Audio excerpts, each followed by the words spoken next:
Again creational design pattern, यामध्ये पण काय करणार आहे आपण, ऑब्जेक्ट क्रिएट करणार आहे. तर प्रोटोटाईप मध्ये त्याच्या नावामध्येच आहे, आपण काय करतोय, प्रोटोटाईप क्रिएट करतोय, क्लोन करतोय. म्हणजे ऑलरेडी माझ्याकडे एक ऑब्जेक्ट रेडी आहे, त्या ऑब्जेक्टचा मी काय करणार आहे, क्लोन यूज करणार आहे. त्या ऑब्जेक्टचा क्लोन क्रिएट करणार आहे, तो होतो आपण प्रोटोटाईप मध्ये यूज करतो. आता prototype is a creational design pattern that let's you copy the existing object without making your code dependent on their classes.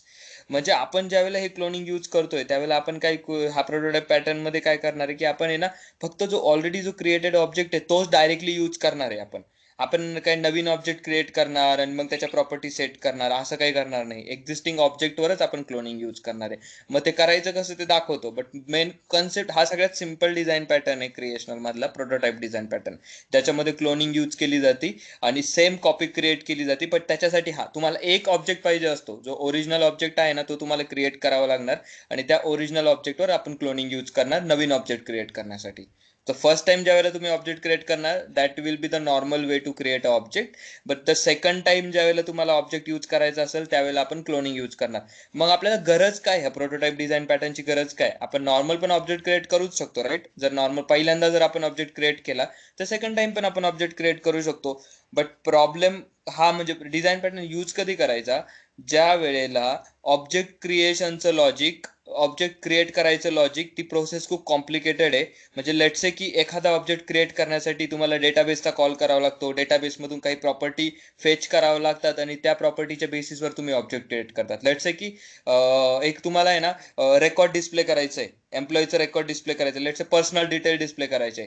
तर जो एम्प्लॉईचा जो क्लास आहे तो पहिल्यांदा काय करणार आहे की एम्प्लॉईची डिटेल बॅकएंड मधून फेच करून आणणार, तो सेट करणार त्या व्हेरिएबल्स मध्ये आणि मग तो आपण डेटा डिस्प्ले करणार UI वर. ठीक आहे. त्याच्यासाठी त्याला काय करावं लागतं, डेटाबेसचा कॉल करावा लागतो आणि डेटाबेसमधून प्रॉपर्टी घेऊन त्या ऑब्जेक्टमध्ये सेट करावं लागतात आणि मग तो ऑब्जेक्टचा डेटा आपण पुढे पास करतो. म्हणजे हे एक्झाम्पल दिला, हा काय आयडियल सिनेरिओ नाहीये तसा, बट हे दिस इज जस्ट अन एक्झाम्पल की जिथं आहे ना तुम्हाला म्हणजे काही थर्ड पार्टी मॉड्यूल्स कॉल करावं लागतात किंवा काही वेब सर्व्हिस कॉल करावं लागतात किंवा काही डेटाबेसचे कॉल करावं लागतात ऑब्जेक्ट क्रिएशनसाठी. ठीक आहे. तर त्यावेळेला ज्यावेळेला आपल्याला सेकंड ऑब्जेक्ट क्रिएट करायचा असेल त्याचा, जर आपण नॉर्मल काय म्हणतात, नॉर्मल जर आपण रूट अप्लाय केला, नॉर्मल जर पाथ फॉलो केला, तर तिथं पण आपल्याला परत डेटाबेसचा कॉल करावा लागेल. जर एखादा वेब सर्व्हिसचा कॉल असेल तर वेब सर्व्हिसचा कॉल करावा लागेल आणि मग आपला ऑब्जेक्ट क्रिएट होईल. ती काय प्रोसेस आहे ना, टाइम कन्झ्युमिंग आहे आणि त्याच्यामध्ये एफर्ट्स पण जास्त आहे, मेमरी लॉस आहे, टाइम कन्झ्युमिंग प्रोसेस आहे, डिले पण येणार. ह्या सगळ्या गोष्टींमुळे आपण काय करतो की अशी जी आहे जिथं तुम्हाला गरज आहे, की जिथं तुम्हाला काय आहे ना की सेम ऑब्जेक्ट पाहिजे, but instead of making all those database call or the web service call or any other inter module call, ते जर तुम्हाला अवॉइड करायचे असेल तर तिथं प्रोटोटाइप पॅटर्न यूज करा. So this is the main purpose prototype पॅटर्नचा. आणि हा प्रत्येक वेळी यूज नाही होत, प्रोटोटाइप पॅटर्न हा रेअरली कुठेतरी यूज होतो, कारण हा सिनॅरिओ प्रत्येक वेळी येणार नाही तुम्हाला, खूप रेअर सिनॅरिओ असतो की असं होईल. मग कधी यूज करायचा, मी आता सांगितलं की जिथं डेटाबेसचा कॉल असेल किंवा वेब सर्व्हिसचा कॉल असेल ऑब्जेक्ट क्रिएशनसाठी, but the condition is same object पाहिजे असेल तर. असं नाही की नवीन ऑब्जेक्ट पाहिजे असेल तर ऑब्व्हियसली, नवीन ऑब्जेक्ट पाहिजे असेल तर तुम्हाला नवीन डीबीचा कॉल करावा लागणार आहे. वेगवेगळ्या प्रॉपर्टी असेल तर एनिवेज तुम्हाला कॉल करावा लागणार आहे ऑब्जेक्ट क्रिएट करण्यासाठी. बट जिथं तुम्हाला सेम ऑब्जेक्ट पाहिजे, सगळ्या प्रॉपर्टी पण सेम पाहिजे, तिथं तुम्ही प्रोटोटाइप पॅटर्न यूज करा. पहिल्या ऑब्जेक्टसाठी कॉल करा आणि फर्स्ट टाइम ऑनवर्ड्स जितके पण तुम्हाला क्लोन पाहिजे, हे तुम्ही फक्त हे रोबोटचं क्लोन करा आणि तुम्हाला बाकीचे ऑब्जेक्ट्स पण मिळतील. मग आता प्रॉब्लेम काय आहे, जर पहिल्यांदाच ऑब्जेक्ट आहे. आता आणखी एक गोष्ट की ठीक आहे, अजून काय करू शकतो माहितीये का, डायरेक्ट प्रोटोटाइप पॅटर्न यूज करायच्या ऐवजी ना आपण नॉर्मल ऑब्जेक्ट पण कॉपी करू शकतो. म्हणजे काय की student S1 equal to new student, स्टुडंटचा ऑब्जेक्ट मला मिळाला S1 नावाचा, मग मी काय करू शकतो, student S2 equal to S1. Correct. त्यांनी पण काय होईल, मला नवीन ऑब्जेक्ट पण क्रिएट होईल. बट तिथं पण तो काय करतो की S2 इक्वल टू S1 जर केलं तर तो डायरेक्ट नवीन ऑब्जेक्ट नाही क्रिएट करत. तो काय करतो की हा फक्त S2 चा एक रेफरन्स व्हेरिएबल क्रिएट करतो, जे काय करतो S1 लाच पॉइंट करतो, S1च्याच प्रॉपर्टीला. जर आपण S1 ची जर काही व्हॅल्यू चेंज केली तर ती S2 ला पण चेंज होईल, कारण का तो ऑब्जेक्ट रेफरन्स सेम आहे. जे मेमरी लोकेशन आहे त्या सेम मेमरी लोकेशनला S1 आणि S2 दोन्ही पण पॉइंट करतात. त्यामुळं तो प्रॉब्लेम आहे, म्हणून आपण ते करू शकत नाही. आणखी एक तरीका काय आहे, दुसरा एक मार्ग असा आहे की तुम्ही काय करा माहिती का, सिंपल ऑब्जेक्ट क्रिएट करा. लेट्स से की पहिला तुमच्याकडे S1 नावाचा जो ऑब्जेक्ट आहे, ज्याच्यात डेटाबेसचे कॉल झालेले आहेत आणि त्याचा ऑब्जेक्ट क्रिएट केलेला आहे S1 मध्ये.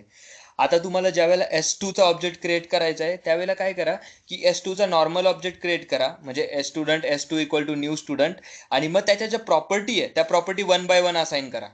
म्हणजे ID equal to S2 dot ID equal to S1 dot ID, S2 dot name equal to S1 dot name. म्हणजे ऑब्जेक्ट वेगळा क्रिएट केला मी एम्प्टी कन्स्ट्रक्टरनी. एम्प्टी कन्स्ट्रक्टरने ऑब्जेक्ट क्रिएट केला आणि ज्या प्रॉपर्टीज ज्या आहेत ना, ज्या ऑलरेडी S1 मध्ये सेट केल्या, ती इंडिव्हिज्युअल प्रॉपर्टी मी सेट केली. S2 dot ID equal to S1 dot ID, S2 dot name equal to S1 dot name. अशा इंडिव्हिज्युअल ज्या प्रॉपर्टी त्या आपण सेट केल्या. तो एक तरी मार्ग आहे की आपण नवीन ऑब्जेक्ट क्रिएट करायचा. बट तिथं प्रॉब्लेम असा आहे की जर त्या क्लासच्या काही प्रॉपर्टी प्रायव्हेट असतील तर त्या तुम्ही त्या क्लासच्या बाहेर डायरेक्टली यूज नाही करू शकत. प्रायव्हेट प्रॉपर्टीज ज्यावेळेला आपण S2 चा ऑब्जेक्ट क्रिएट करणार त्यावेळेला डायरेक्टली तुम्ही त्या प्रॉपर्टीज डायरेक्ट असाइन नाही करू शकत, डायरेक्टली यूज नाही होणार. आणखी एक गोष्ट, प्रायव्हेट प्रॉपर्टीज असतील किंवा काही डिपेंडंट जर ऑब्जेक्ट असतील, जर कॉम्पोजिशन वगैरे यूज केलेला असेल, कुठला ऍड्रेस नावाचा वेगळाच क्लास जर कॉल केलेला असेल, तर तो काय होईल, फक्त रेफरन्स कॉपी होईल. म्हणजे काय की स्टुडंट नावाचा माझा क्लास आहे, त्याच्यामध्ये ऍड्रेस नावाचा क्लास पण यूज केलेला आहे. Address is a not normal property, address is a composition, म्हणजे तो वेगळा क्लासच आहे. ऍड्रेस ADR नावाचा एक क्लास मी डायरेक्ट यूज करतो स्टुडंट मध्ये. जर आपण हा जर वे जर यूज केला की प्रॉपर्टी असाइन करायचं S2 dot address equal to S1 dot address, तिथं पण काय होईल, ऍड्रेसचा कंटेंट नाही तिथं कॉपी होणार, ऍड्रेसचा रेफरन्स पॉइंट होईल. म्हणजे ऍड्रेस मध्ये जर सिटी, त्यानंतर पिन कोड, हे सगळ्या जर ऍड्रेसच्या प्रॉपर्टी असतील तर ती प्रॉपर्टी इंडिव्हिज्युअली सेट नाही होते. तर काय करतो आपण, S2 dot address equal to S1 dot address, जसं आपण पहिल्यांदा केलं होतं ना, डायरेक्ट ऑब्जेक्टचे रेफरन्स एकाच मेमरी लोकेशनला पॉईंट करतात. इथं पण काय होईल, S1 आणि S2 चा जो ऍड्रेसचा जो रेफरन्स आहे तो फक्त ऍड्रेसच्या क्लासला पॉईंट करत. आणि जर तुम्ही S1 च्या ऑब्जेक्टनी जर ऍड्रेसच्या प्रॉपर्टी चेंज केल्या तर त्या प्रॉपर्टी S2 ला पण ऍप्लिकेबल होईल. कारण का, तर सेपरेट सेपरेट ऍड्रेसचे रेफरन्स नाही क्रिएट झालेले, एकच ऍड्रेसचा रेफरन्स आहे ज्याला दोन्ही पण पॉईंट करतात, S1 आणि S2. असं जर कॉम्पोजिशनची जर जिथं सिनेरिओ असेल तिथं पण आहे ना, आपलं नॉर्मल जे कॉपी जी मेथड आहे ती चालणार नाही. तर हे सगळे पिट फॉल्स होते, हे सगळे ऑलरेडी प्रॉब्लेम्स होते की एक्झिस्टिंग जर आपण अप्रोच जर यूज केले तर. मग ते नाही व्हावं, हे सगळे अवॉइड करता यावे म्हणून आपण काय करणार आहे, प्रोटोटाइप पॅटर्न यूज करणार आहे, ज्या वेळेला आपल्याला एक्झॅक्ट ऑब्जेक्टची कॉपी पाहिजे. आता इथं बघ, इथं खूप छान एक्झाम्पल यांनी म्हणजे इमेज मध्ये दिलंय. तर ती इमेज जर बघशा ना, यांनी काय केलं बघ, do you think we would be able to copy it. तर त्यांनी एक प्लेन दाखवलं, एरोप्लेन. एरोप्लेनला त्यांनी एक्झॅक्ट कॉपी केलंय आणि ते काय म्हणतात, परफेक्ट. आपण एरोप्लेन कॉपी केलंय, बट हे आउटर स्ट्रक्चर कॉपी झालंय जर आपण एक्झिस्टिंग जर लॉजिक यूज केलं. पण ज्या इनर ज्या प्रॉपर्टीज आहेत एरोप्लेनच्या, ज्या इनर ज्या प्रॉपर्टीज आहेत, ज्या प्रायव्हेट प्रॉपर्टीज आहेत, किंवा जे थर्ड पार्टी दुसरे क्लासेस यूज केलेले आहेत त्याच्यामध्ये, जसा ऍड्रेस क्लास, ह्याच्या आतमधल्या ज्या प्रॉपर्टीज आहेत त्या डायरेक्ट कॉपी नाही होणार. आउटर आउटर गोष्टी आपण कॉपी करू शकतो, बट ज्या इनर गोष्टी आहेत किंवा ज्या डिपेंडंट गोष्टी आहेत त्या कॉपी नाही होणार आपल्या नॉर्मल सिनेरिओनी. त्यावेळेला आपल्याला जसा पाहिजे तसा एक्सपेक्टेड वर्क नाही होणार. हा जो दुसरा जो आपण कॉपी जो क्रिएट केली आहे एरोप्लेनची, जी सेकंड इमेज मध्ये दिसते, ती परफेक्टली वर्क नाही होणार. कारण का, तर ते फक्त आउटर स्ट्रक्चर कॉपी झालंय, इनर स्ट्रक्चर जे आहे ऑलरेडी पहिल्यालाच रेफर करतायत त्या. तर हे त्यांनी एक्झाम्पल दाखवले की आपल्याला असं वाटेल की झालाय clone, but that is not the actual perfect object जो आपल्याला दुसरा ऑब्जेक्ट क्रिएट करायचा आहे. ठीक आहे, मग याच्यावर सोल्युशन काय आहे, तर याच्यावर तुम्ही काय करू शकता, प्रोटोटाइप पॅटर्न यूज करू शकतात. आणि प्रोटोटाइप पॅटर्न इम्प्लिमेंट करणं खूप इझी आहे. This is one of the simplest design pattern. काय करायचंय तुम्हाला प्रोटोटाइप विशाल, पॅटर्न मध्ये? हा, sorry to disturb you. Hmm. Dot clone मध्ये काय इश्यू म्हटलं तू? डॉट क्लोन जर केलं ना रंजा, तर तो काय करतो, शॅलो कॉपी करतो. ओके.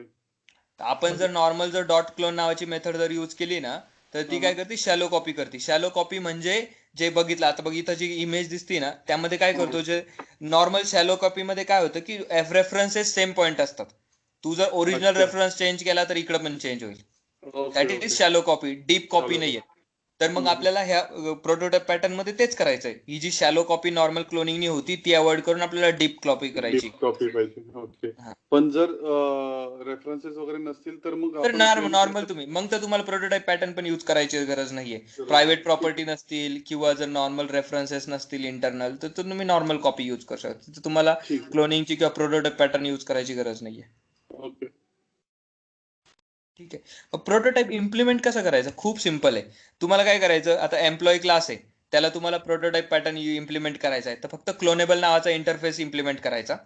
सच्या आता हे जावाचा कोड आहे म्हणजे स्पेसिफिकली, पण असाच असेल तुमच्या याच्यात पण .NET मध्ये. हा नाही येईल लक्षात मला, काही प्रॉब्लेम नाही. हा, तर क्लोनेबल नावाचा एक इंटरफेस इम्प्लिमेंट करायचा. कारण का, तर आपल्याला एम्प्लॉय मध्ये प्रोटोटाइप पॅटर्न यूज करायचा, म्हणून मी काय केलं, इम्प्लिमेंट क्लोनेबल केलं. क्लोनेबल इम्प्लिमेंट केल्यानंतर क्लोनची जी मेथड आहे ती ओव्हरराईड करावं लागेल. ती मेथड कुठली आहे, क्लोन नावाची मेथड असते क्लोनेबल मध्ये, ती आपल्याला ओव्हरराईड करावं लागेल. इथं जर बघितलं तर मी ही एक मेथड आहे जी ओव्हरराईड केलेली क्लोन नावाची. हा इंटरफेस आहे ना clonable? Clonable is a interface. Okay, ठीक आहे. आता ही नॉर्मल प्रॉपर्टी होती याच्यामध्ये जी EMP लिस्ट म्हणून होती, आणि ही जर बघितलं ती नॉर्मल प्रॉपर्टी नाहीये. दिस इज नथिंग बट काय म्हणते त्याला, रेफरन्स टाईपचा आहे. कारण ही काय लिस्ट आहे, हे कलेक्शन यूज केलेलं आहे. कलेक्शन डायरेक्ट कॉपी होत नाही. जर आपण म्हटलं ना S2 dot employee list equal to S1 dot employee list, तर त्याचा रेफरन्सच कॉपी होतो. ऍक्च्युअल सगळं कलेक्शन कॉपी होत नाहीये. तर this is nothing but object reference कलेक्शनचं. त्यामुळे कलेक्शनचं एक्झाम्पल इथं दिलंय, कारण त्याच केसमध्ये आपल्याला क्लोनिंगची करायची गरज आहे, जिथं आपल्याला नॉर्मल जे नॉर्मल प्रॉपर्टी असतात तर त्या आपण क्लोनिंगची गरज पण नाही, नॉर्मल प्रॉपर्टी डायरेक्ट कॉपी होतील. ठीक आहे. बट इथं आपण प्रोटोटाइप पॅटर्न का यूज करतोय, कारण मला एम्प्लॉई लिस्टच पाहिजे, आणि ही एम्प्लॉई लिस्ट लेट सपोज की हा डेटा लोड करताना आपल्याला डेटाबेसचा कॉल करावा लागतो. इथं जर कमेंट बघितली तर इथं डायरेक्ट सेट केलाय, बट लेट्स अज्युम की to read all those employees we have to call the database and put it into the list. हे जे नावं आपण कॉपी करतोय ना, इथं जे मी हार्ड कोडेड टाकलेत, लेट सपोज की याच्यासाठी एक डेटाबेस कॉल लागतो लोड डेटा करण्यासाठी. ठीक आहे. आता मग जर आपल्याला ह्या जर एम्प्लॉई क्लासचा जर ऑब्जेक्ट बनवायचा असेल, तर प्रत्येक वेळी आपल्याला काय करावं लागेल, डेटाबेसचा कॉल करावा लागेल, जितके पण ऑब्जेक्ट क्रिएट करू तितके.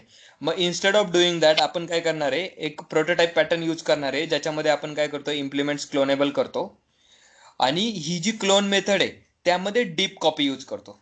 खूप सिंपल आहे प्रोटोटाइप पॅटर्न इम्प्लिमेंट करायचा. त्याची जी क्लोन मेथड आहे ती ओव्हरराईड करायची, आणि ती क्लोन मेथड ओव्हरराईड करताना त्याच्यामध्ये डीप क्लोनिंग करायची. डीप क्लोनिंग म्हणजे deep copy, sorry not deep cloning, deep copy करायची. मग डीप कॉपी करताना काय करतो मी, एक व्हेरिएबल, एक ऑलरेडी एक कलेक्शनचं लिस्टवालं कलेक्शन टेम्प मध्ये क्रिएट करतो, आणि मी ही जी एम्प्लॉईची जी गेट लिस्ट आहे त्याची एक एक प्रॉपर्टी ह्या टेम्प मध्ये ऍड करतोय. हे काय करतो, डीपली कॉपी करतोय मी. प्रत्येक त्याचा जो ऑब्जेक्ट ऑलरेडी मला क्रिएटेड मिळालेला आहे एम्प्लॉई लिस्टमध्ये, ऑलरेडी जे आहेत व्हेरिएबल्स, ज्या ऑलरेडी एम्प्लॉईचा डेटा आपण डेटाबेसचा पहिल्यांदा डेटाबेसचा कॉल करून घेतलेला आहे, त्या सगळ्या एम्प्लॉईचे जे रेकॉर्ड आहेत ते वन बाय वन मी टेम्पमध्ये कॉपी करतोय. आणि मग ज्यावेळेला मी क्लोनिंग थ्रू पण आपल्याला काय करावं लागणार आहे, ऑब्जेक्ट रिटर्न करावं लागणार आहे. क्लोन मेथड आपण काय यूज करतो, कारण आपल्याला क्लोनिंगचा ऑब्जेक्ट पाहिजे असतो. मग त्याच्यासाठी आपल्याला याचा ऑब्जेक्ट जो रिटर्न करणार आहे तो कसा असणार आहे, एम्प्लॉईचाच असणार आहे. आणि त्याच्यासाठी आपण काय करणार आहे, हा जो टेम्प मध्ये जो डेटा कॉपी केला आहे डीप कॉपीनी, तो डीप कॉपीचा जो टेम्प आहे तो त्याला पास करणार आहे कन्स्ट्रक्टरला. आणि इथं जर तुम्ही कन्स्ट्रक्टर बघितला तर तिथं काहीच नाही, फक्त एम्प्लॉईची जी लिस्ट पास केली आहे.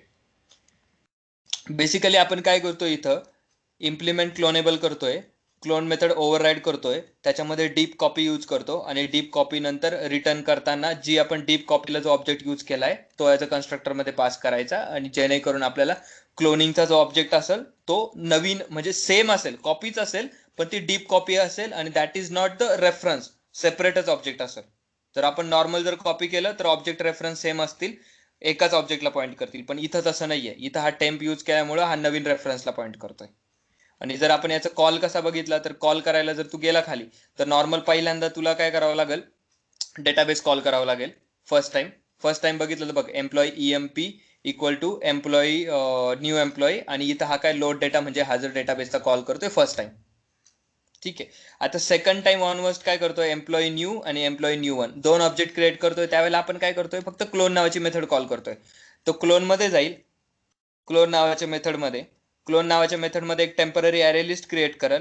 पहिला जो एम्प्लॉईचा जो डेटा होता त्यामधनं एक एम्प्लॉईचा डेटा कॉपी करेल, तो टेम्प मध्ये टाकेल, आणि एम्प्लॉईचा जो कन्स्ट्रक्टर आहे त्याला मी टेम्प पास केलं, तिथनं तो काय करेल, नवीन जो ऑब्जेक्ट क्रिएट केला त्याला हा नवीन रेफरन्स पास करेल, आणि तिथनं मला हा नवीन कॉपी मिळेल.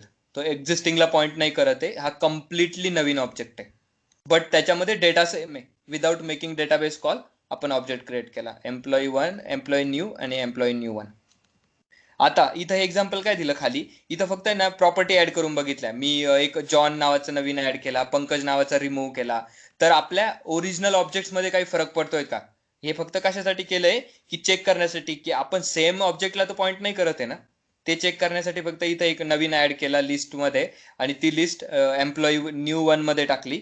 जॉनला काय केलं, न्यू वन मध्ये ऍड केलं, आणि पंकजला परत याच्यामध्ये टाकलं, पंकजला रिमूव्ह केलं. आणि जर खाली आपण लिस्ट ज्यावेळेला प्रिंट केली त्यावेळेला बघ, इथं काय केलंय, पहिली ही लिस्ट होती एम्प्लॉईची, पंकज, राज, डेव्हिड आणि लिझा. त्याच्यामध्ये जॉन ऍड झाला, आणि त्याच्यानंतर पंकज रिमूव्ह झाला. राज, डेव्हिड आणि लिसा.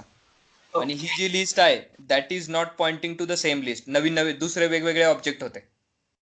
हा पहिला लिस्ट वन प्रिंट केलाय, सॉरी लिस्ट प्रिंट केलाय, मग लिस्ट वन प्रिंट केलाय. बेसिकली आपण काय इथं दाखवतोय की आपण म्हणजे सेम ऑब्जेक्टला तर पॉईंट करत नाहीये ना, नवीन नवीन ऑब्जेक्ट क्रिएट झालेत का नाही. खूप सिंपल डिझाईन पॅटर्न आहे, काहीच करायचं नाही त्याच्यामध्ये. जिथं तुम्हाला असं सिनेरिओ असेल की जिथं तुम्हाला आहे ना ऑब्जेक्ट क्रिएशनचं लॉजिक म्हणजे खूप टाइम कन्झ्युमिंग असेल, डेटाबेस कॉल असतील, वेब सर्व्हिस कॉल असतील, तर तिथं तुम्ही काय करा, प्रोटोटाइप पॅटर्न यूज करा.